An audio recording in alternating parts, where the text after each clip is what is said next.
Alors on continue avec toi, chers amis, on continue le Rav Dessler dans la faute des grands hommes. On est page 163.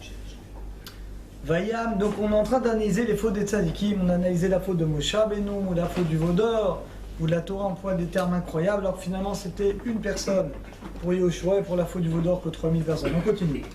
Vous êtes avec moi, page 163, troisième ligne. Suivez dans les mots, c'est important pour bien comprendre de suivre dans les mots. Vayam Kamito Nenim, un autre exemple, le peuple se plaignait. Mais même l'ochatou chet gamour, velo lakou maka gmoura. Alors en réalité, dit la Gemara que de toute leur vie, ils n'ont jamais fait une faute grave et ils n'ont jamais eu une maka, une punition complète. Alors ça semble contredire. D'un côté, on dit que les Israël ont fait 10 fautes dans le désert, qu'ils n'ont pas arrêté d'énerver Hachem. De l'autre côté, on dit que c'était pas vraiment des fautes. C'est où il a écrit ça?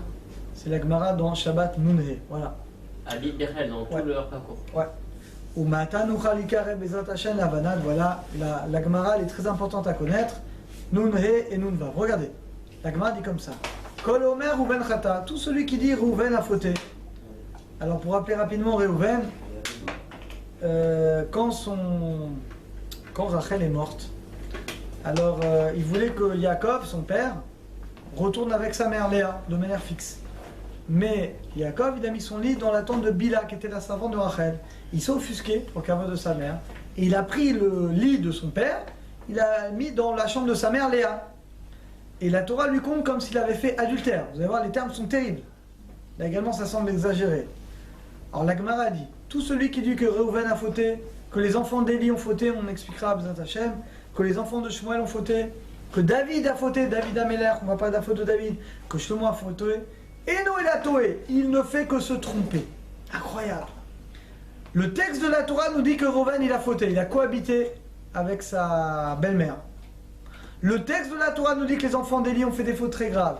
Le texte de la Torah nous dit que David Améler a fait des fautes, on en parlera à Bathsheba. Le texte de la Torah nous dit que Shlomo a fait idolâtrie. La Gemara dit tout celui qui dit ça, il ne fait que se tromper. Je ne comprends pas. Alors comment la Gemara peut contredire le texte de la Torah? Pirouche. Alors c'est à dire quoi? Aomer shechata al pi kene mida shel atzmo. Celui qui croit qu'ils ont fauté d'après nos références à nous, Toé, celui-là, il se trompe complètement. En réalité, de même qu'on a vu les exemples tout à l'heure, la Torah c'est un microscope. La Torah va grossir la faute, parce que d'abord c'est les tzadikim, et pour que nous, on puisse tirer des enseignements de là. Eh bien la Torah va grossir leur faute, et va nous les mettre comme ça en grand pour qu'on la voit bien. Mais, à notre niveau, c'est pas une faute. Il dit Pierre le Havdesser, il dit que si les fautes des grands hommes, si nous on les faisait, ce serait une mitzvah. Pour vous dire que les références ne sont absolument pas les mêmes. Et on va rentrer dans ces fautes. Chazal Akdoshim, les maîtres, Hachad Davkou Bamita Torah, qui sont collés à la vérité de la Torah plus que tout. Ce sont les seuls qui peuvent rentrer en profondeur. Digduka Vartash à la Torah dans les détails de la Torah. Rak Emecholim les galot lanous, ce ne sont que les sages qui peuvent nous dévoiler Ofane Bitoya Charifin, des expressions très dures. Bemamarim Niflaim Ele Mezakim Lanou, on mérite Miksad Mavanatam, de comprendre un petit peu ce qu'ils veulent nous dire. Au Potrim Lanou Pétar. Et ça nous donne la clé de comprendre le Tanakh, la Bible, Amita Pnimiut. Vous savez qu'il y a un grand problème avec la Bible, c'est que les gens qui prennent la Bible comme ça en français, ils lisent, le problème c'est qu'ils ne comprennent rien. Parce que quand tu lis la Bible sans commentaire, si tu lis pas Rashi, le Malbim, le Radak, tu lis, tu crois comprendre, tu comprends rien, tu passes à côté complètement du texte. Et on va voir dans les fautes des tzadikim, vous allez voir. Alors on va expliquer. D'abord on va commencer par Réhouven. Kol Omer Rouven chote et Noéla Toé. La Gemara dit tout celui qui dit que Réhouven a fauté, il se trompe. Et là, Elba Nimo, mais il a défendu que l'honneur de sa mère. On bilbel matza mitato shel bila. Comme je vous ai dit, il a pris le lit de son père, il a changé d'endroit. Il a mis dans la chambre de sa mère. Pirouche. Bechinat et Shatish, une femme mariée, Bedim Bene Noir ou Begeder Gzela.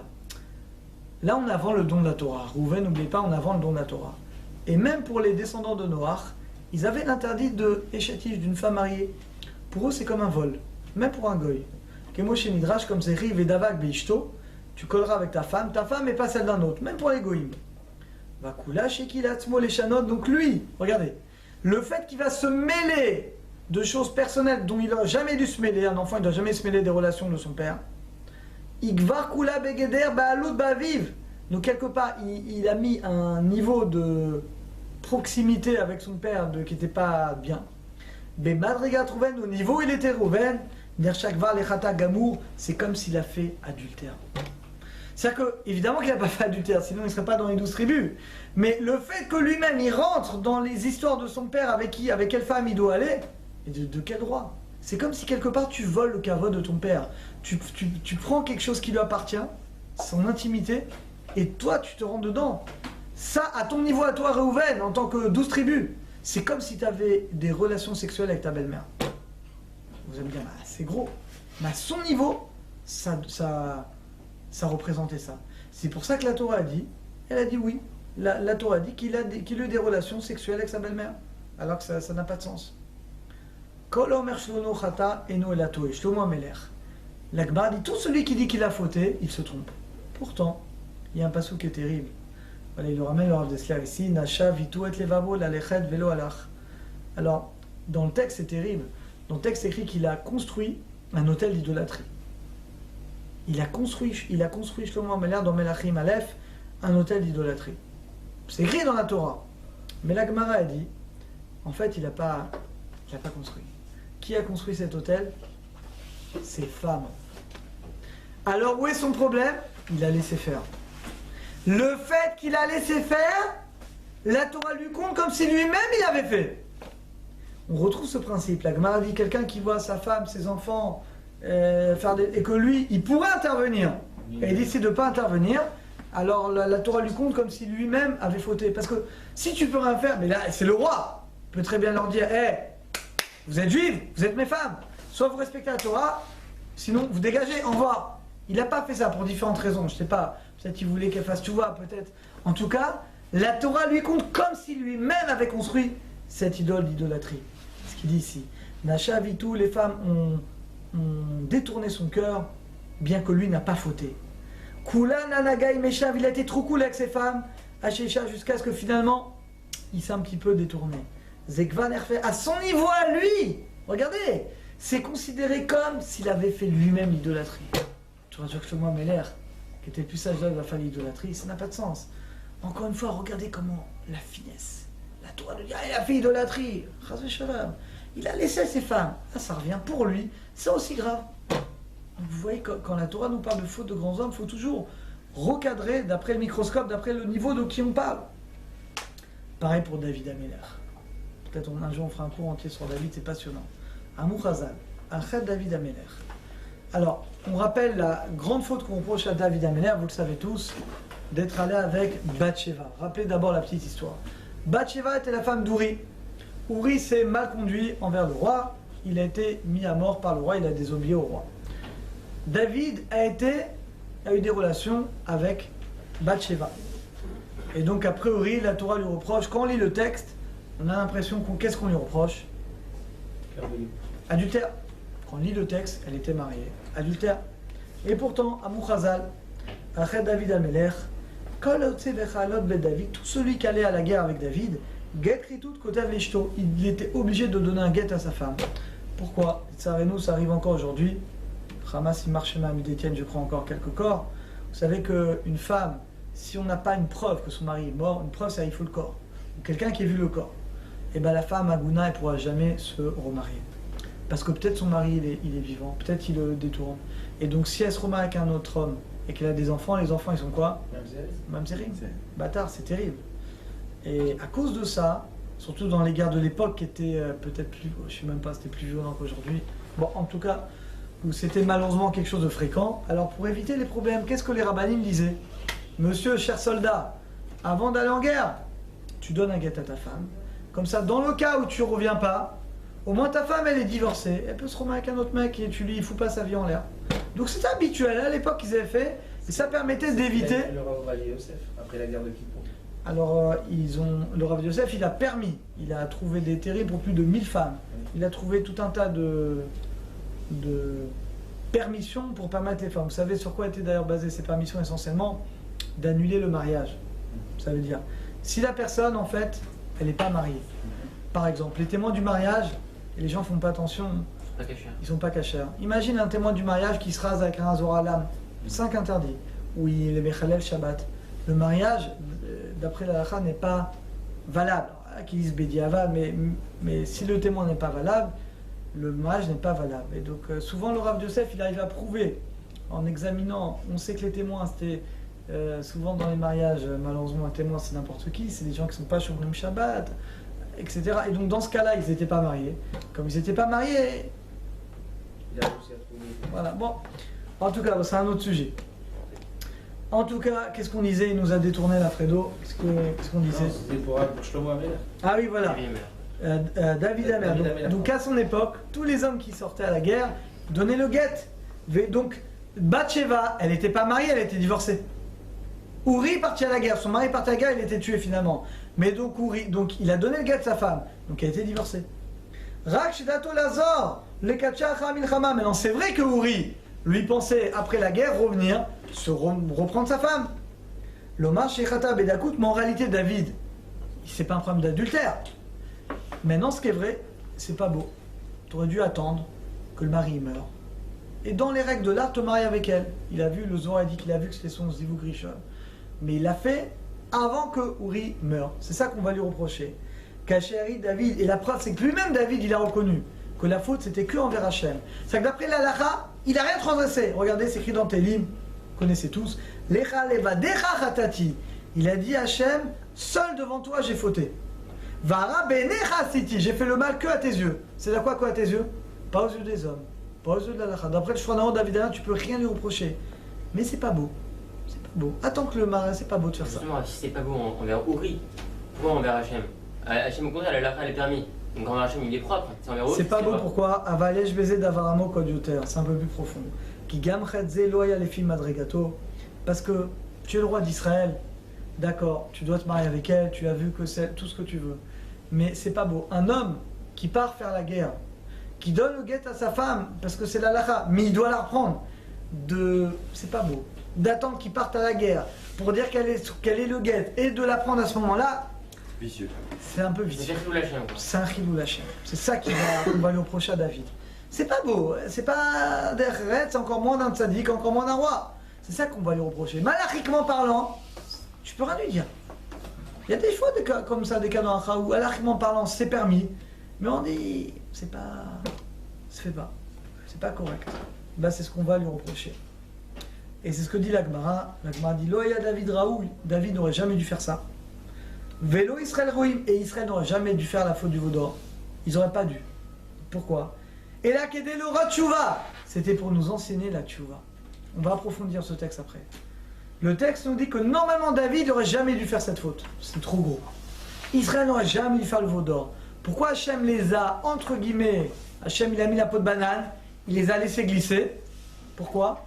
Pour nous montrer pour nous la force de la Tchouva. Que même si quelqu'un il a fait quelque chose, nous même de grave comme la faute du veau d'or ou quelque chose qui ressemble à un adultère, et ben la Tchouva est toujours ouverte. Vedavar Zelber, dans la suite il va expliquer cette phrase. On a tourné la page, suivez dans les mots messieurs, 164. Fredo dans les mots. Matzanou Dabar Nifla, Raoul Avino, il dit, on a trouvé quelque chose d'incroyable qu'on va approfondir. Il est Caïn, regardez Caïn aussi, c'est extraordinaire. Caïn Navi, Caïn et Abel. Alors, Caïn il est prophète. On voit dans la Torah, il parle à Dieu. Shama Kol Hashem, il entend la voix d'Hachem, il parle avec Dieu comme Madame Arishon. Vesh Kit Palais, c'est incroyable. Afluocha Shekine d'Achiv, même une fois qu'il a été jaloux de son frère Avel, bon, vous connaissez tous que Dieu a accepté l'offrande d'Avel et pas de Caïn. Vekamala, Veratsu Nefesh, et qu'il a tué son frère. Adainisha, il reste prophète, que Dieu lui continue à lui parler. Kedate Veamer Hashem à Caïn, et Evel Achicha, où est ton frère? Davazé Yesh Sodamok, là il y a un grand secret. Inamod alav yatselanu biur, et grâce à ça on va avoir une explication. Umachik lachem bekol ufen evdel ben dorot, et grâce à ça on va comprendre la différence entre les premières générations et aujourd'hui. Regardez ce que dit le Gra dans Even Shlomo. Rishoni nidgalu avonam, les premières générations, on parle du premier temple, leur faute était dévoilée. Nidgalu ketsam, et ben l'exil a été dévoilé. Les premières générations faisaient des fautes devant tout le monde. L'immoralité, l'idolâtrie, le meurtre. Mais combien de temps d'exil ils ont eu? Combien de temps? 70 ans. 70 ans. parce que les fautes étaient dévoilées, la fin était dévoilée. Masem Atovim Tsumunim, leurs bonnes actions étaient cachées, regardez, c'est incroyable. Pile l'inverse. Leurs bonnes actions étaient cachées. Vavontem Glouim, et leurs fautes étaient dévoilées. Kiliba Mayatov, parce que leur cœur était bon. Vacharonim, et les dernières générations, le deuxième temps, c'est notre exil aujourd'hui, depuis 2000 ans. C'est le contraire, la FR. Incroyable. Regardez, aujourd'hui, les tsars et nous, aujourd'hui, les gens, qu'est-ce qu'ils montrent? Aujourd'hui, chacun montre ses bonnes actions. Et il cache ses fautes. Pourquoi? Parce qu'on a un problème dans le cœur. Quand on a un problème dans le cœur, Hachem dit, ah, vous voulez, c'est caché, et ben la fin des temps, la fin de l'exil sera cachée. Vous vous rendez compte, ça fait 2000 ans qu'on est en exil. On n'a toujours pas réparé. C'est quoi Sinatrinam, la haine? Les choses qui sont cachées dans le cœur. Hachem dit, ah, vos fautes sont cachées. Ben moi, je vous cache la fin des temps. Ce texte d'abord, il est extraordinaire. Parce que, essayez d'imaginer, les Juifs à l'époque, ils faisaient des bonnes actions en cachette. Personne ne savait. Et quand ils faisaient des fautes, ils faisaient devant tout le monde. C'est qu'ils ne voulaient pas se montrer pour ce qu'ils n'étaient pas. Le problème dans notre génération, c'est pile le contraire. Aujourd'hui, on veut montrer une apparence de certaines choses qui n'est pas forcément le reflet de qui on est vraiment. Et donc, on est une génération qui est complètement l'inverse. C'est-à-dire que notre problème, il est que notre cœur, il n'est pas bien. Niré les Faresh, il semble expliquer. Alpi Nisyono à nous, d'après notre expérience. Roimanu Batsmenu, on voit en nous. Shekishanu Mekif. Arbe meon migadlut abouré bechiou vadam, que sichlenu, notre sechel, notre intelligence, elle nous élève au-delà de tout. Achimayu kol ediotenu, jusqu'à ce que si toutes nos connaissances, arechavot, yotzot, si on arrivait à les intégrer, bevadaï nasim tzadikim gmurim. Imaginez que tous les cours de Torah et tout ce qu'on étudie, on le rentre dans nos cœurs, on le rentre automatiquement dans nos cœurs. On serait quoi? Ah, on serait des grands tzadikim. Imagine n'importe quelle Torah, Dvar Torah, tu le rentres, tu l'intègres et tu changes. Alors on serait dans ce cas-là des grands tzadikim. Chadouim idvat Hashem, on aurait la crainte d'Hachem, on serait collé à lui, avalema, c'est Arur Rodim Shen Anu tzadikim, mais malheureusement à part vous, mais bon, on n'est pas des tzadikim parfaits. Vadash Sheshtim Tumalev, parce que notre cœur il est bouché. Chosem Bifna idiot, parce qu'on a la connaissance, mais elle rentre pas, elle est bloquée. L'autre l'élève, l'ifol choum, et on n'arrive pas à changer nos actions.